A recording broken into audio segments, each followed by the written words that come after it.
Welcome to our fourth session of the 2021 Architectural Conservation CPD programme. Today's online session, Timber Decay and Repair in Traditional Buildings, is streaming from our offices here at the A-listed Lower City Mills in Perth. If you're returning after the summer recess, welcome back. And if you're here for the first time, thank you for joining us. By way of introduction for new members, we've been delivering architectural conservation since 2018 to help make training in conservation theory, best practice and principles easily accessible to professionals, property owners and students alike. The programme forms part of Perth and Kinross Heritage Trust's ongoing work to preserve, enhance and increase understanding of this region's historic environment. It's delivered in conjunction with the Perth City Heritage Fund, which is a scheme supported by Historic Environment Scotland, offering grant assistance to homeowners with the aim of encouraging the regeneration of Perth's historic buildings using traditional materials and skills and in accordance with best conservation practice. You can find out more about the Trust and the City Heritage Fund by visiting our website or browsing our annual report, which you'll also find there. And we hope you find today's session of interest and that it helps encourage best conservation practice and sustainable futures for traditional and historic buildings. It gives me great pleasure to welcome Roger Curtis back to our Architectural Conservation CPD to deliver today's session. Roger is Technical Research Manager for Historic Environment Scotland, and he's responsible for managing the Technical Research Unit, its programme and its published outputs, such as the excellent short guides, informed guides, and the refurbishment case studies.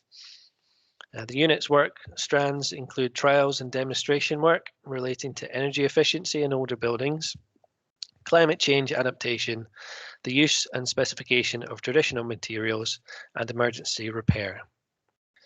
Roger is a chartered building surveyor with a background in construction work on historic and traditional buildings and holds an MSc in building conservation. He's delivered some fantastic CPD sessions for us in the past and is a font of knowledge and experience across a broad span of historic building conservation and management matters. As a busy man in high demand, we're very fortunate to have Roger today, and we look forward to drawing from his knowledge on timber. So without further ado, I will pass over to Roger.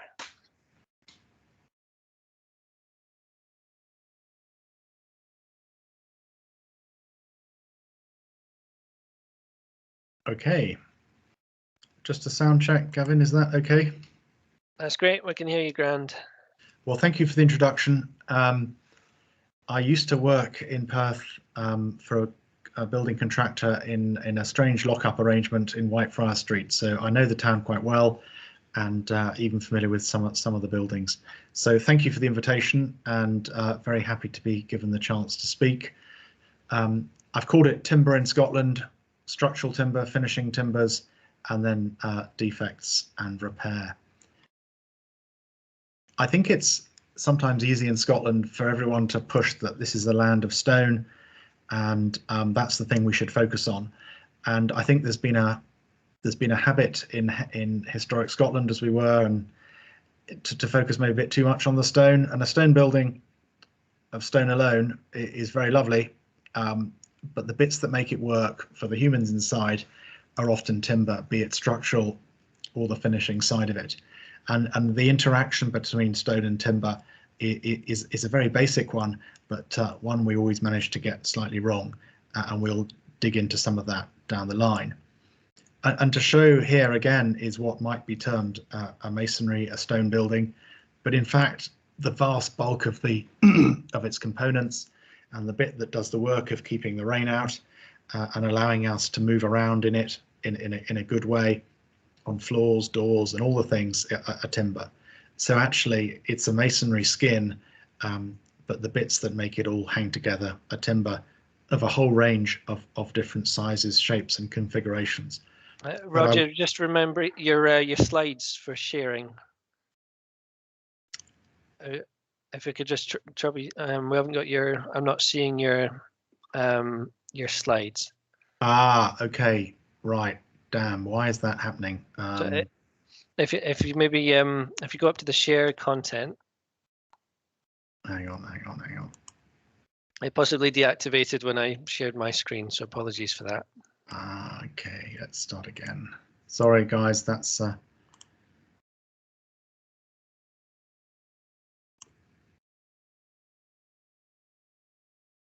let's put.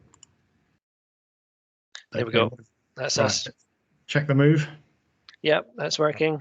Okay, so there's the stone building I was talking about.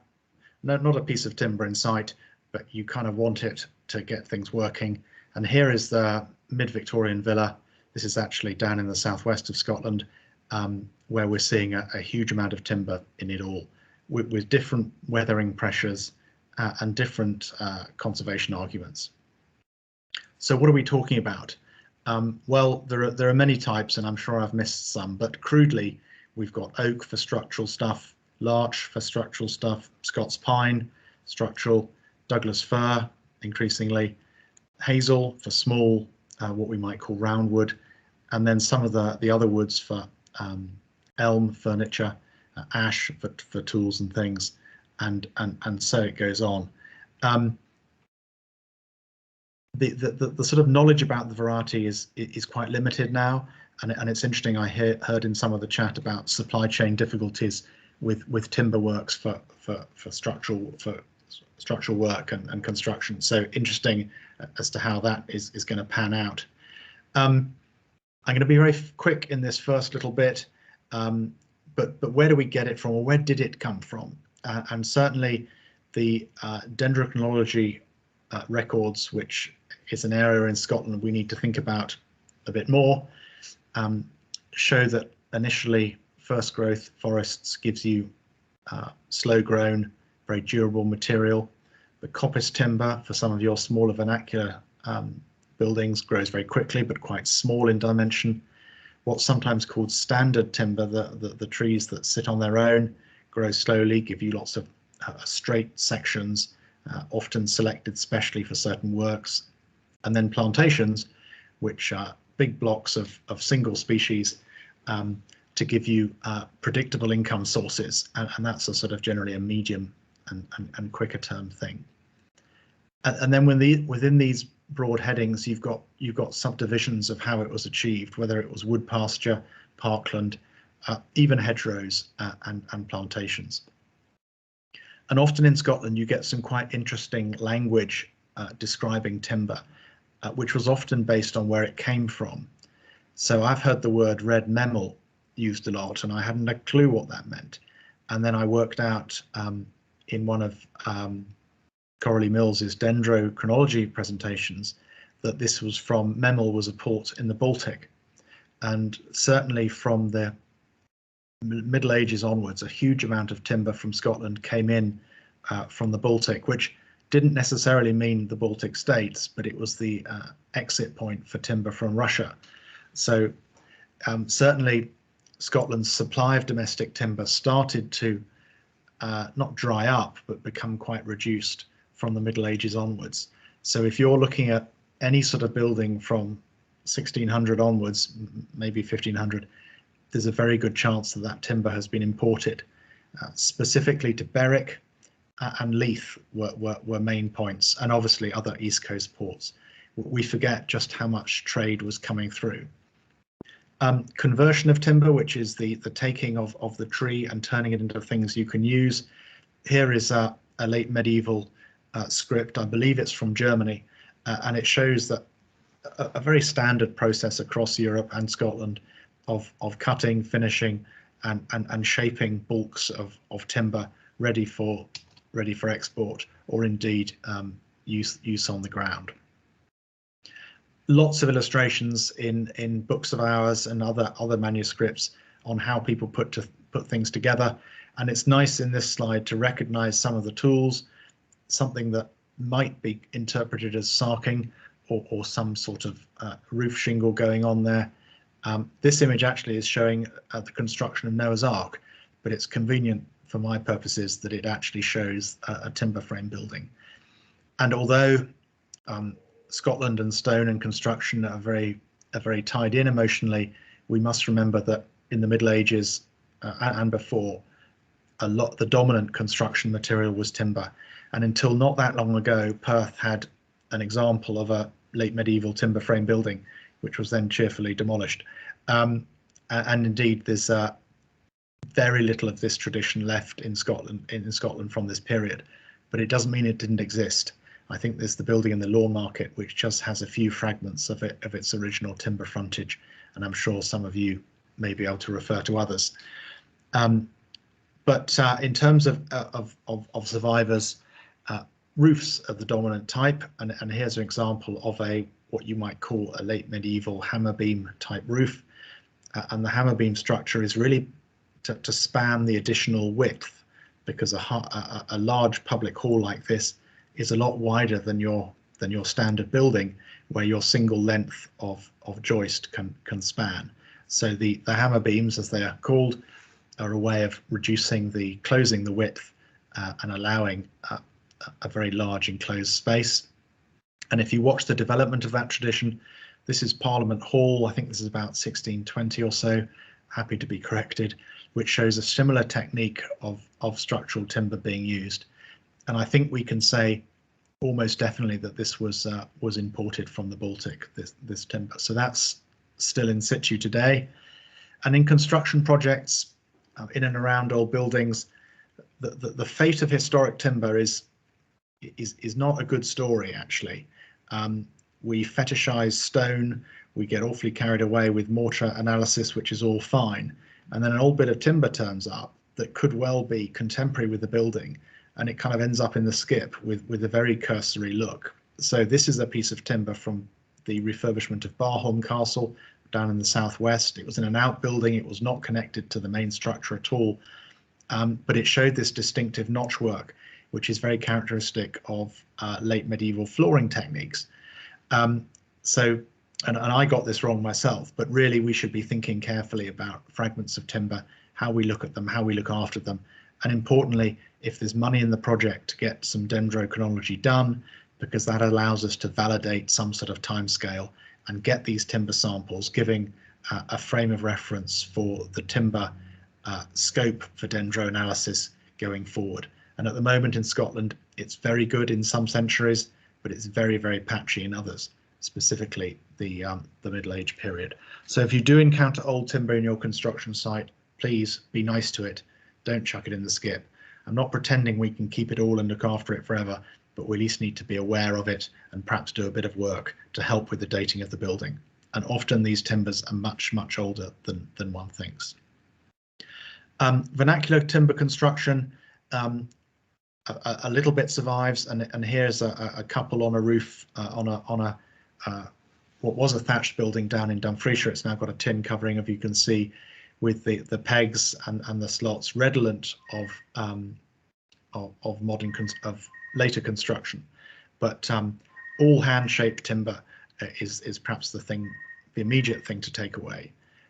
And moving forward in time, and I'm hoping that this is what you might, perhaps some of you will have seen more of, where you have these slightly rounded timbers, possibly quarter sawn, pegged on the ties at half height level.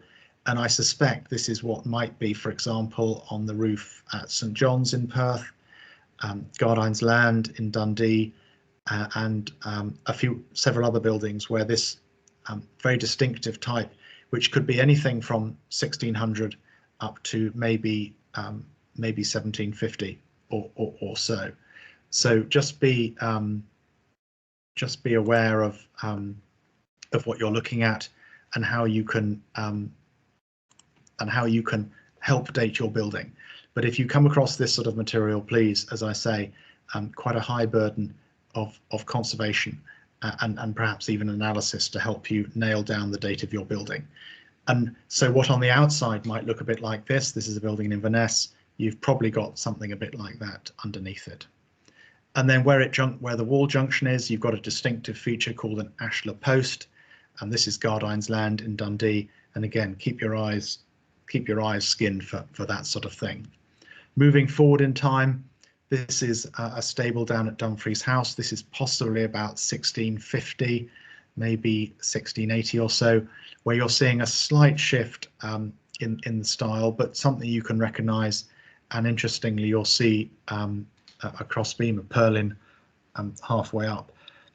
Earlier timber construction tended to use big pieces, which were hard to get and quite rare, and then infilled with lots of small ones. As time progresses, you're getting imported timber, which allows you to choose lots and lots of even lengths. And you're starting to see this. This is the roof at Blackburn House in West Lothian, about 1790 or so. And you're starting to see what might be machine cut, but lots of regular pieces of timber following the standard modern dimensions that we see, which is much more of a rectangle as opposed to a square.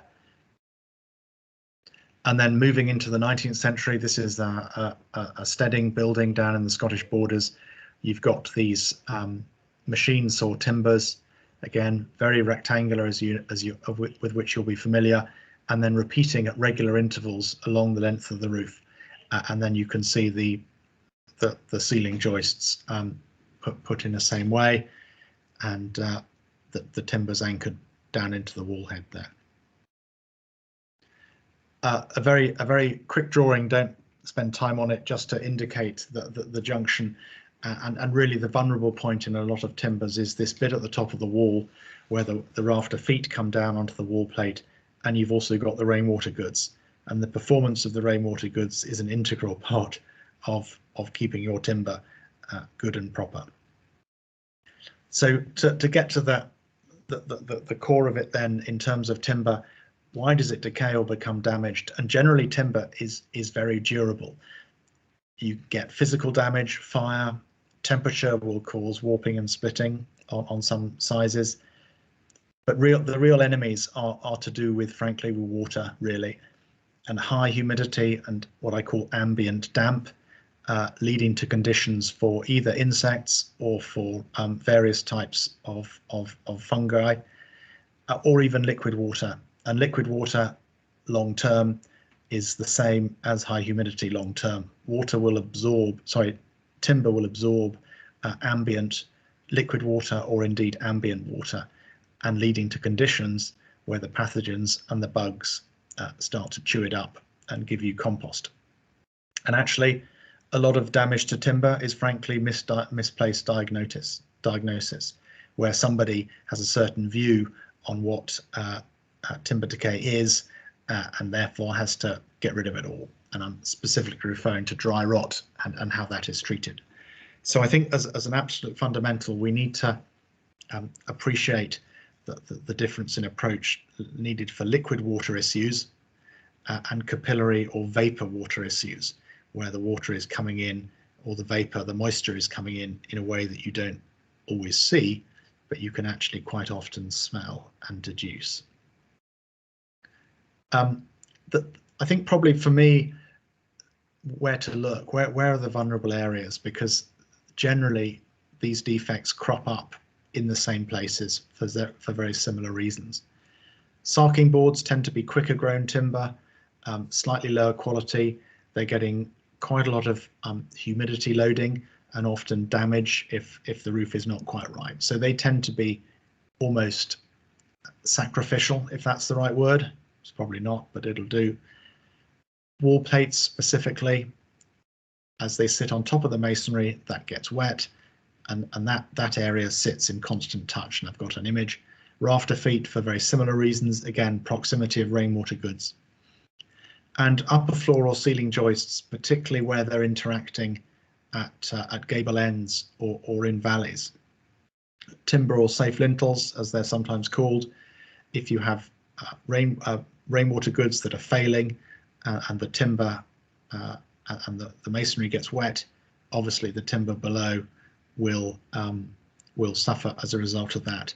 And also we've got poor masonry coverings, failures in pointing or renders, particularly with climate change, and indeed wrong materials, maybe cementitious materials on a wall holding that damp in. Also lath and plaster and the timber framing that goes with it, which is often smaller in dimension. Sometimes the laths of quite modest to low quality timber, they are very vulnerable to heightened humidity levels, and the common one to see there is wood-boring insects. And quite often now in flats and tenements and houses indeed, is what I might call internal water, which comes from leakage in the freshwater system, or even the heating system. So you're putting water into the building. And I quite like this slide, which at first sight would appear reasonably innocuous, where you've got some a parapet. This is in Edinburgh, and you can see a little bit of efflorescence and staining just underneath the parapet. And to me, that is shouting out that parapet is blocked, that is overtopping, that is saturating the masonry, which will have effects ultimately. But the real problem is that behind all this is a whole lot of timber work that's sitting there nice and damp. The culprit is probably quite easy to see, which is the quite strong swan neck on the rainwater goods there. Try and design those out if you can. They always block. But if you look inside, perhaps behind that parapet, you're seeing all that timber, how that is sitting there underneath the lead, very vulnerable to wet rot. And then perhaps a little bit distant further from the point of saturation, you've got the dry rot outbreak and all that goes with that. I touched on wall plates and rafter feet. Here is what I might call ambient water damage or moist masonry damage, where you've got the gable end and the bottom of the skew cope on a gable, and an architecturally pleasing late Victorian detail there, but one that is not shooting the water clear. It's overloading where the skew was, and this corner of the building has become wet over a long time, and you can see that has decayed away. And the roofer wasn't quite up to extending the wall plate back, so he put a little pad piece there and cracked on, which is certainly a solution of a kind, but maybe we'd have gone for a little bit more upgrade than that, including consideration on how one addresses the source, why this got wet in the first place, which again is this skew cope junction and the masonry with it. This looks like possibly the most boring photograph in the entire world, but in fact the person on the right hand side, so behind that cement harled gable, their floor and the joist ends by their floor were completely damp and had decayed away to not very much, all because here you had a wet slug of masonry, and you know it's wet because you can see the stuff growing, the cement pointing is holding in the water, and this is not dripping water off well enough. It's also shaded, it never gets warm, never gets any rain, any wind, doesn't dry out, and that is feeding, if that's the right word, capillary water into this bottom of the building here. It's probably never actually wringing wet, but if you put your hand in the masonry from inside, it would feel damp to the touch or cold to the touch, even if you couldn't necessarily ascribe wetness to it. But that's exactly what decay mechanisms need. They need just slightly not dry masonry, and they're very happy to get stuck into your stuff. Another blindingly obvious one is rainwater goods. Obviously that is having effects on the stone, and that has been cheerfully painted over, but you know there's an issue because you've got so much green stuff. Bracken takes about 4 or 5 years to get maybe 3 years to get established in a wall. So that wall has been wet for a long time. It's never drying out because it's covered in oily goo, and that is, even if that is a happy lime render, it isn't performing it as such anymore because it's covered in a white goo, probably an oil-based masonry paint, which again is not letting that dry out. And I suspect that there's a crack or an overflow coming down there due to a blockage at the bottom. But the masonry looks fine, doesn't it? Lovely bright green, lovely bright white, no problem. Well, no, big problem behind. In terms of wider things, this slide, which is from a hotel in Stromness in Orkney, which had been vacant for about 70 years, this window had survived very well in the wind and the rain because the individual timber elements that you can see on the top of the half of the picture were well ventilated, very high quality timber. So just not painting something doesn't mean that it'll automatically rot.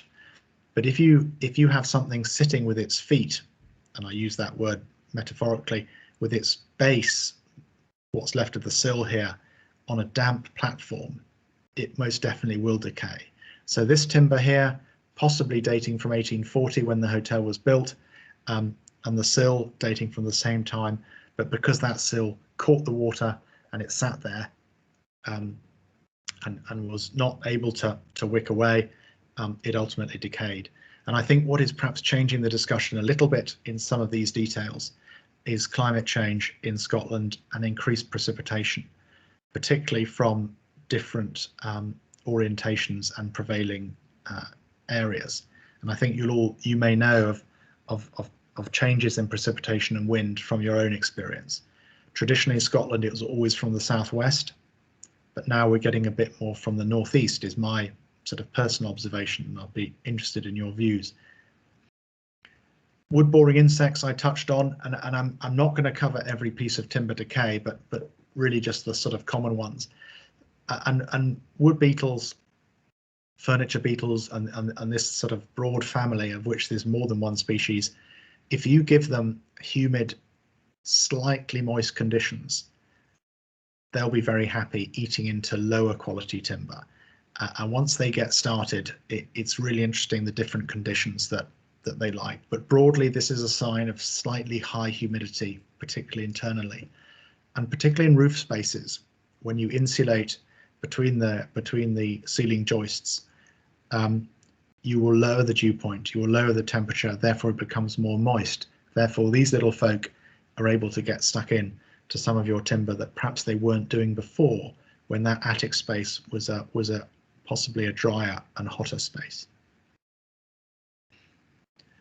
And I'll touch on dry rot because it is the bogey in the piece, really. And I think a long history of what I'll call overreaction in this area. And while the fruiting body is often in dry areas, hence its name, the mycelium, the stringy bits of the white mushroomy lace, looks like white string, needs water. It needs wet water. It needs a continuous source of wet water. And it does travel, yes, but it tends to be a certain distance from the wet areas. And generally on the whole, that's about 1.5 meters. Higher temperatures and humidity will increase the growth rate, and it'll probably spread further. But don't use that as a reason not to heat a building or to have it warm, because that dries it out, and drying out masonry means dry rot is not able to move in the same way that it does. And I think what tends to happen now is the way we finish the inside of buildings with modern linings and finishes is they're not able to dry out in the way they used to. So you concentrate the moisture, not holding back liquid water, but just keeping something ever so slightly damp to the touch. And dry rot will use that, they will metabolize, they'll use that water, they'll transport that by their hyphae, the mycelium, to a nice piece of nice softwood or one of your lintels. And that's where they'll metabolize and do their business, taking the water from this not always liquid wet areas, although it can be that too. And here's a classic situation. This is from down in Galashiels in the Scottish borders. On the right of the picture, you'll see one of those profiled OG gutters become blocked for various reasons. You can see that's been running down that wall face probably for 6 months or more. And my first feeling is, oh dear, saturated masonry, right? Well, that's a bad thing in itself, but even more significant is the timber work that lies behind it. What condition will those joist ends be in this area here? What will be the timber lintels above these windows and some of the finishing joinery? And even if your nose doesn't tell you when you go inside that something's wrong, you will quickly see, and here's the fruiting body going out into the air so that the spores can spread around and it carries on its genetic journey. And the dust from the spores you can see everywhere. But none of that you'll particularly touch necessarily. You can see some cupping on that skirting board, which is an absolute classic of dry rot in lower parts of buildings. So link what you're seeing here with here, and you'll see this first. This will be happening first. 6 months to a year later, then you'll get this. So act with this, and you won't need to get bothered by that, is the quick message. That's a close-up of the fruiting body and the timber, or what's left of the timber safe lintel above it, and that's a very common area. Again, not the timber being attacked on its own. The timber is being attacked using the water that is in the wall that has come from defective rainwater goods or wind-driven rain coming through cracked pointing or renders, and importantly being held in there. The fact that it never dries out. Walls get wet and walls dry, no bother. That's what happened when they're built, after all. It's when you keep it wet for a long time that the timber decay starts to kick in. Here's another example of a fruiting body. Very dry conditions all around. You could touch those walls, you wouldn't really get a feel for that you've got an issue. But here you know that behind that, and so the reason this is defective skews, but also a northeast facing elevation with cement pointing that got wet with northeasterly wind and rain and stayed wet and never dried out, and then you're getting this at a time later. This is Parliament Hall, the very distinctive cuboidal cracking of quite a long span lintel, and above it you can see some of the masonry and quite a dark coloured lime mortar, which is a general indication that it is wet or damp, which this certainly was. The damp from this is feeding into that's then decaying. The first thing they knew that this was happening was bits of plaster cracking and distorting. So movement, look at movement over openings. That is a very good telltale. The reason for this was a very boring and ordinary masonry parapet above that didn't have sufficient rainwater detailing, became saturated, stayed saturated, and that percolated down over time onto the timber work below, with the results that you're seeing. So how do I know? And I'll stick to dry rot because I think that's just a useful one, but it does apply in other areas. Your nose will tell you quite a lot. You will see the fruiting bodies. You will see the cupping of finishing joinery, cupping inwards, it bows inwards. Cracking of plasterwork I touched on. Flight holes. If you see flight holes in timber from the wood beetles, that shows that you are having higher areas of humidity than you should do.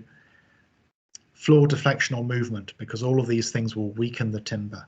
And gaps between skirting and floor is a very good indication that those joist ends in the masonry might have settled. Pretimeter is a very good way of perhaps telling you what you can't read. Pretimeters are designed for timber and can give an indication, maybe the other side of the paint, because the spikes can go through the paint. Mold on the surface in itself is not an indicator, but it suggests that you've got low temperatures or damp masonry behind that is causing that material to sit at a lower temperature than it otherwise would. And then some more standard causes: ground levels, getting higher than the internal flooring or solum levels, downpipes and drains. And I think another effect of increased precipitation, particularly in the winter, is a rise in the water table. So where the feet of a building were formerly quite dry, the moisture dispersed around, we're getting so much water coming down, maybe running into the soil, making that overall wetter, which then soaks up into the wall feet and thus raising the humidity in the vicinity of the timber. So there's plenty there that you can use, different senses and observation to get a feeling where vulnerable areas might be. So what do you do? Identify the source of the ingress and fix it. So it's back to those roans and downpipes. Assist in the drying of internal surfaces. So remove the vinyl wallpaper, the plastic paint. You don't need to remove the linings. They're quite capable of breathing happily, as they did, as I said before, when the house was built, when everything was damp indeed, but it dried out quick enough. Set aside timber finishes if you're able to use them, and most finishing joinery will survive very well and doesn't need to be destroyed. It can just be repaired and reset. Assess the damage to lath and plaster and only remove what is literally coming off. You will have to remove defective structural timber, and you might want to wait a bit to get the ambient conditions dry around that before you put it back in. Raise the ambient temperature because that'll allow things to dry out better, and repair plasterwork. Just a note about gypsum plasters. modern gypsum plasters are absolutely fine in generally modern, very dry houses, but gypsum plaster is hygroscopic. It will absorb moisture from the air. So if you're not heating fully, particularly in churches, just be cautious of using gypsum. Lime, by contrast, is not so hygroscopic. And then obviously at the end, you're reinstating timber finishes with the stuff that you've salvaged. So the takeaway there is identify the source of water ingress and fix it, and allow the building to dry. And a lot of that is internal finishes, plastic wallpaper, oil-based paint on things. Allow that drying. You don't need to tear the place apart to allow the drying to happen, but you do need the surfaces to allow to breathe, to use that to use the vernacular word. And on some areas of timber repair, you will need some form of assessment by a structural engineer. Is it legacy or is it a live situation? It can look sound on the outside, but hollow within, and I've certainly been caught with that a few times. A hand drill is a very useful tool for this. Drill in, smell the cuttings. That'll quickly tell you the condition.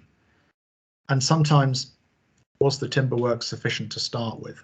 In many cases of modification and extensions or adjustments to buildings, sometimes the secondary work was a much lower quality than the initial work, leading to loading, distortions and other things, as I've touched on, and particularly notching of joists and things. And has the deformation of the floor a result of overloading? Pianos, heavy furniture, books, library stuff, and maybe additional support, but leaving the original material in place. So bracing up, trying to keep the original timber from the building in the building, but augmenting it and stiffening it up so it can keep working. And just a few quick images on how things might look. Here is a very enthusiastic repair of some rafter feet.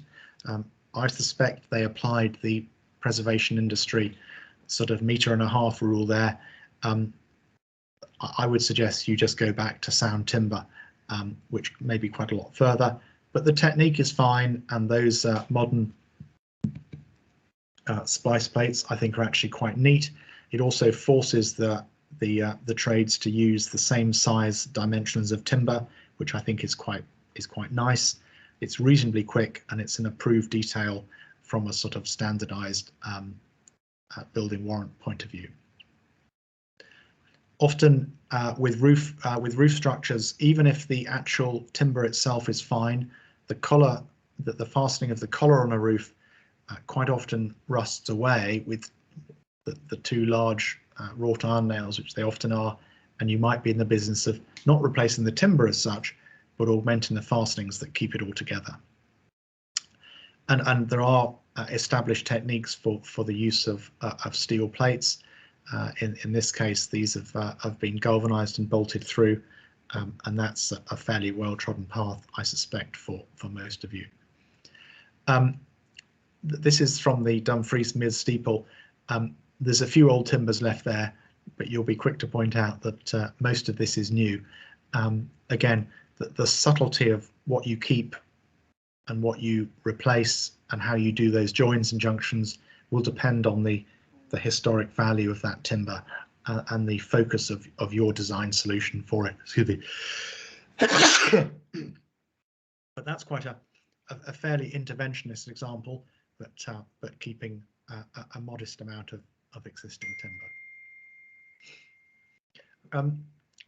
I'm just very conscious of time, and I think perhaps I need to wrap up. So is it a good time to stop and leave finishing joinery for another day, do you think? Would that be better?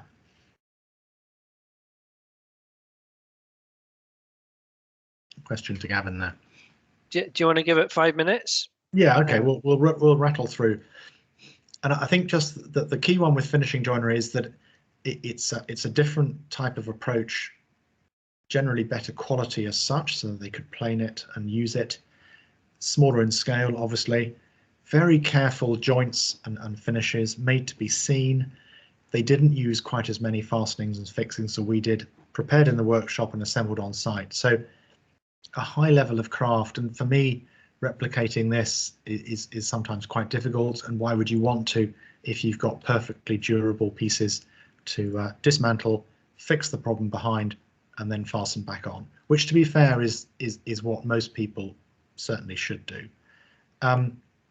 There's a common language, and I won't go through that in detail. Probably just something to take away, though, from the mid-19th century, joinery work was a pretty mechanized process. You had joinery workshops in all the big towns rattling out doors, finishes, balusters, all the other components that we know about.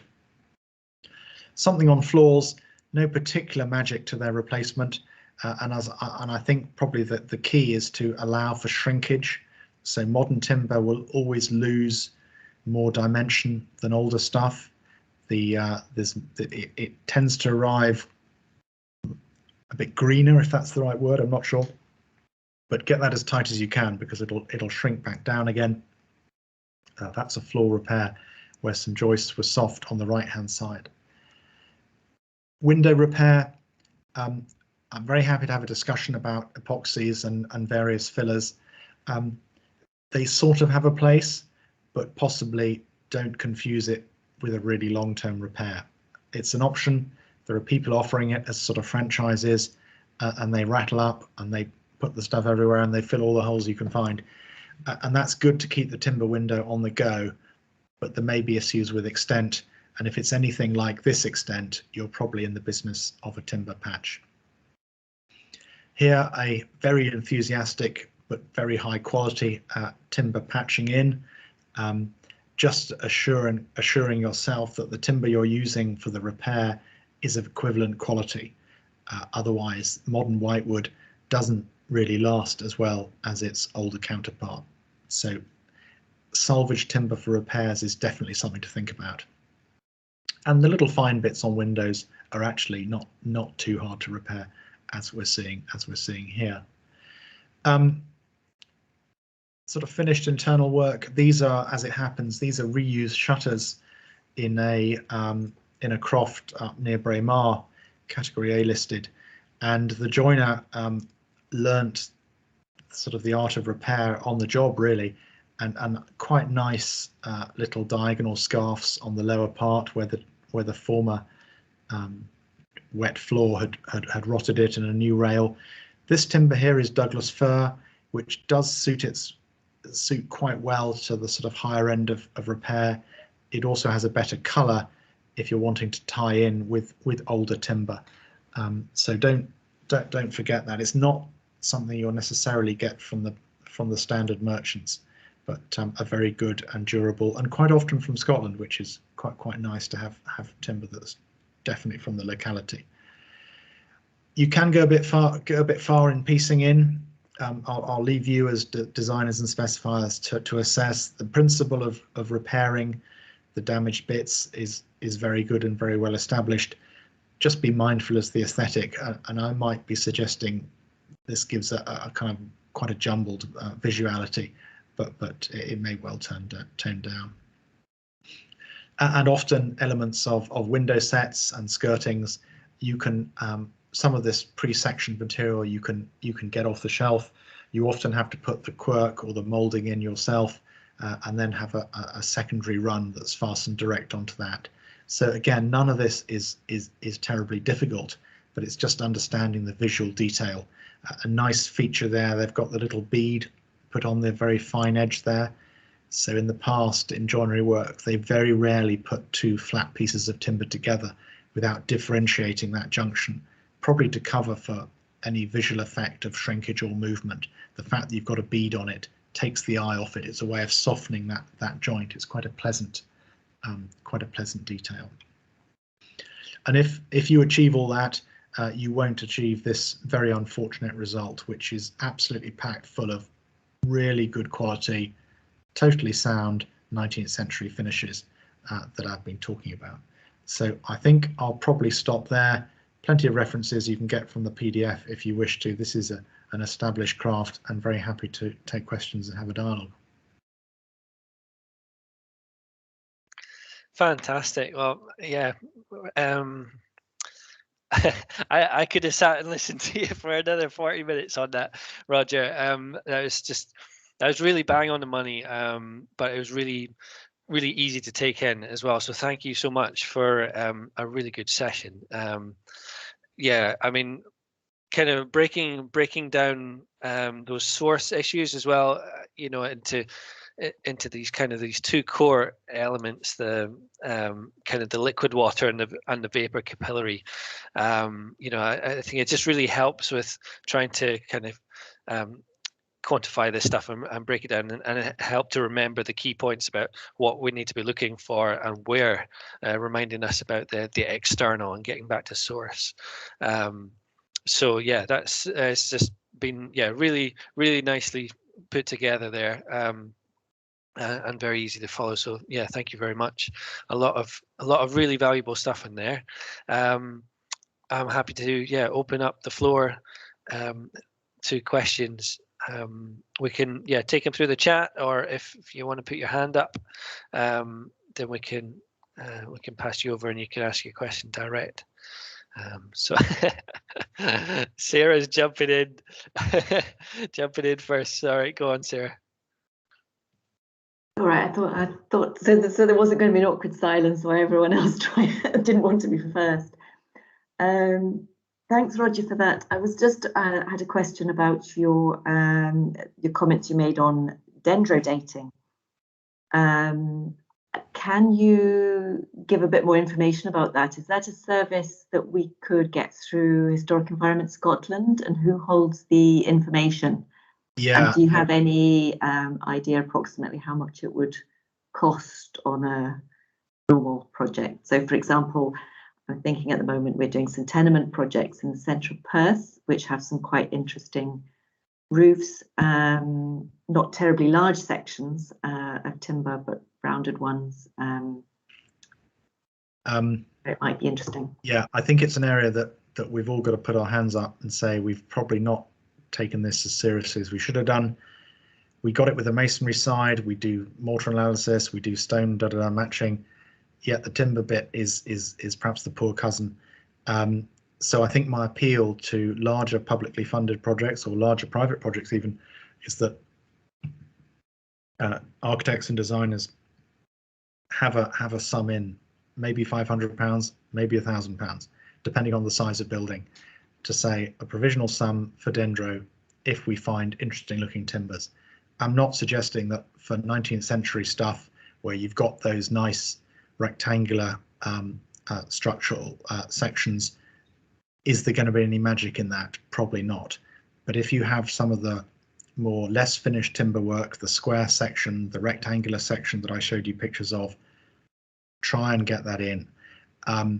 And we are looking at revising the Hess grant sort of descriptors to allow people to have this in. So as I said, mortar analysis is kind of standard, but we're feeling that timber analysis should also. Now you can go mad on it, of course, because each drill, each core costs money, so one has to be selective, and I think it has to be judged based on the importance of the building and what your eyes are telling you in terms of what there might be there.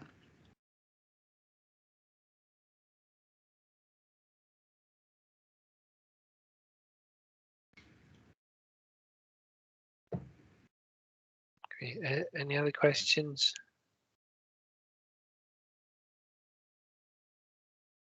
Well, Roger, I had, I mean, we focused quite a bit on sort of the external sources, quite rightly, in terms of sources for issues, and it just kind of got me thinking about, you know, where we're at the moment with climate change. I mean, you were talking about rising water levels, but considering some of the retrofit solutions that are out there for traditional buildings in terms of increasing insulation inside, I'm just wondering if you got anything there about the impact of some of those retrofits, like the sheer scale of insulation reducing the air movement and the airflow within these spaces, and whether that you're seeing that exacerbating kind of moisture retention within the timber work.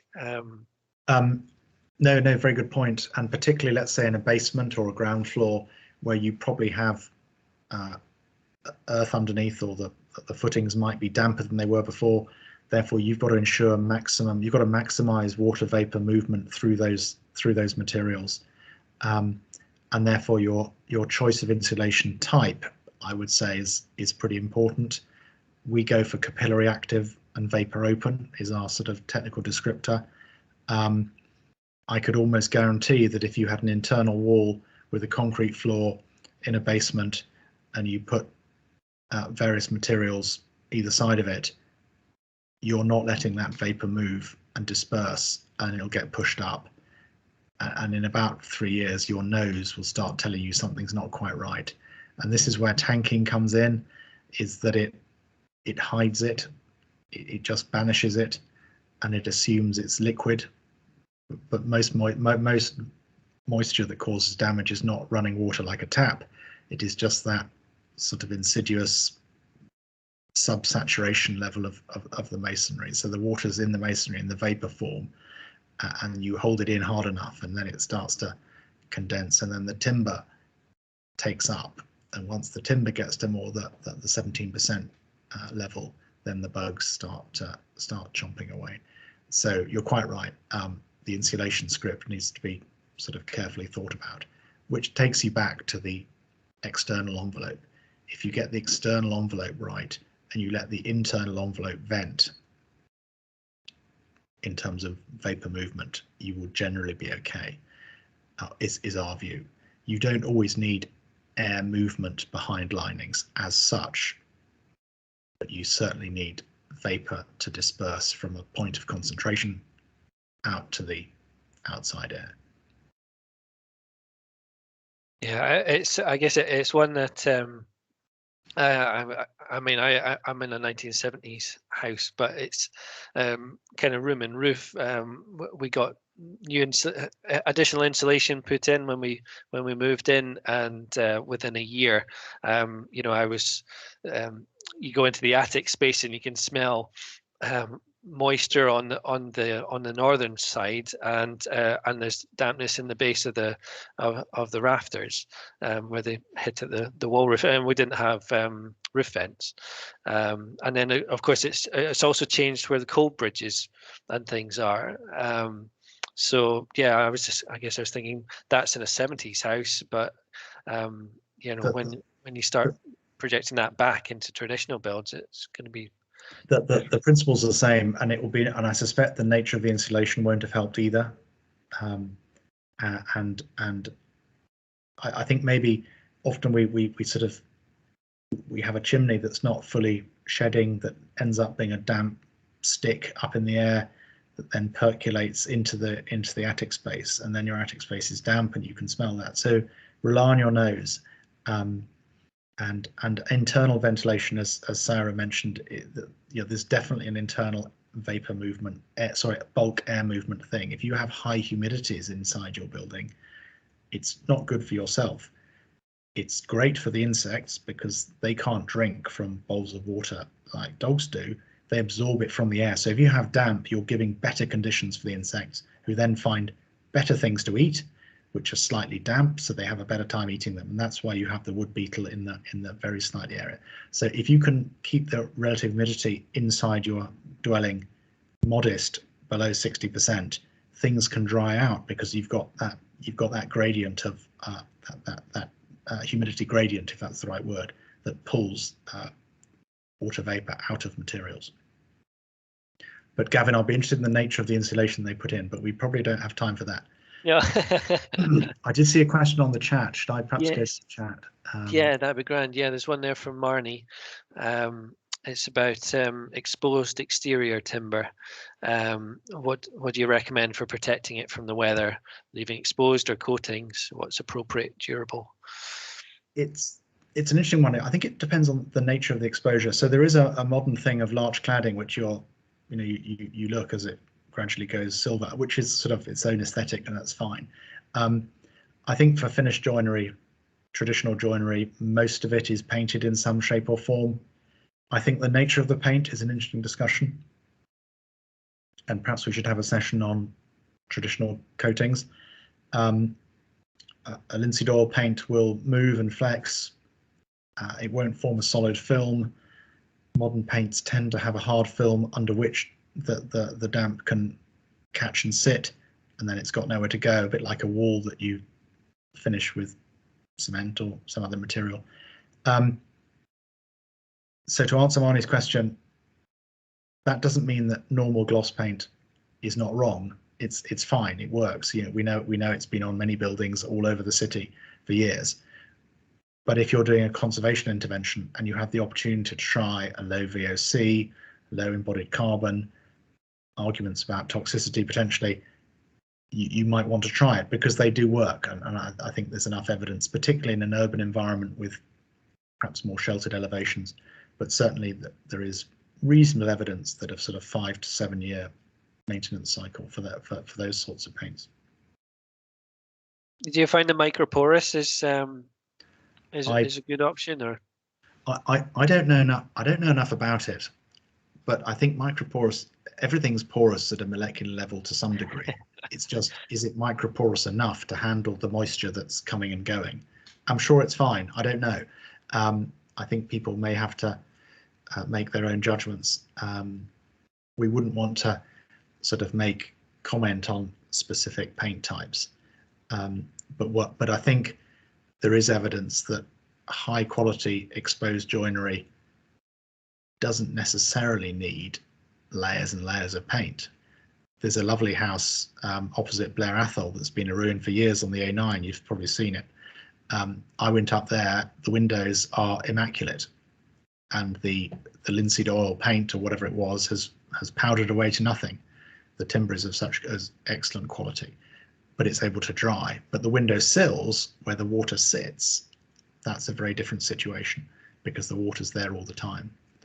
Interesting on windows, the modern habit of washing windows with a long pole. I'm always interested in that because you're putting a whole lot of water around the case of a sash and case window that it never normally got. And I'm just interested in that. So I throw that in as a rather unhelpful question. No, it's a good point though, isn't it? We could have a session on traditional paints as a way of exploring that a bit further.